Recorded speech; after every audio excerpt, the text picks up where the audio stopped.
YouTube, vinyl community, driving fans, random people on the internet. My name is Giggens.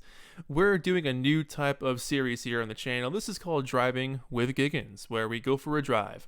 One of my favorite hobbies is to take long drives, and hopefully if I'm with somebody, we can talk about music along the way, which is just one of the best ways to clear your head is to, put some music on, hang out, talk about records and collecting and songs and what they mean to you. And today, I wanted to start it off with the Beatles' Yesterday and Today record, which you'll see the cover of right here. This is my original mono copy that I got from my aunt long time ago when I was a kid. It's got the shrink on it still. I mean, it just looks fantastic, and it sounds great too. But everybody over the years, a lot of people have asked me over the years to share more of a personal side of my music fandom. And I really haven't done that much. I've really just focused more on the record and explaining the details about it, who was there, who made it, the whole history. So this felt like a fun idea to sort of, one, add something different to the channel, but two, to sort of let you guys know more about me, I suppose, because you really don't know much about me beyond the fact that I have one room and I sit on one chair and I talk about albums. That's about it. So I thought I would take you guys on a nice country drive here. A little bit of an overcast day, but the road was pretty bumpy where I was on, but I thought that added to the aesthetic. So anyway, the Beatles' Yesterday and Today. This album for me has always been a personal favorite. I mean, for me, this goes back to when I was a kid and discovering the Beatles for the first time through my parents' record collection. They had this album. It was my dad's. He bought it back in the 60s when it came out. And something about the cover always grabbed me. I loved the font that they chose. I loved the picture. They just looked so aloof or tired, or, I mean, at this point, they may have been stoned. Who knows? But there's something about the cover just grabbed my attention. It was this blank white cover with them around a big trunk. Like, what a bizarre idea for a picture. And especially when I started getting into the whole Paul is Dead stuff as a kid, as you do when you discover it all. The clue of Paul in the trunk was very interesting. So, yeah, here's the cover for you. And let's just get a close-up of this thing. Sorry for the glare of my light there, but I kind of like that because it shows how shiny it is. It shows the shrink wrap there. But that font is just so far out and so trippy and so 60s. But I love the song titles up top. It's just a clean layout. And I really think that helped me get into graphic design and drawing and all that kind of artsy stuff that I eventually fell into.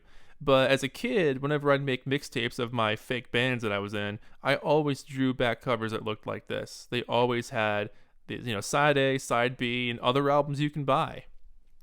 I thought that idea was so fantastic that, like, oh, here's one album, and guess what? You flip it over, there's another 18 albums you can buy. What a cool idea. I've always loved the spines on these Capitol records. The font they chose is just so eye-catching. I don't know what it is about me and fonts, but I just find them fascinating. The music on this album, for me, really is where a lot of these songs belong, which I know is sacrilege to say that, but when I hear Dr. Robert or in my Drive My Car, What Goes On, Day Tripper, like, that's where these songs live, because I grew up with this album. And I have a very vivid memory of being about 4 or 5 years old, and we had gone out for dinner one night. My family and I had gone out for dinner one night, and we went to a Woolworths that was across the street. Remember those? It was a department store that has long since closed, but we walked by the music department, and I remember seeing a cassette, the blue spine cassette of Yesterday and Today. And I never saw it again. I looked for about a good 15 years for that thing before I found one again. Of course, you could probably just buy one online, but that's no fun. You gotta look for it.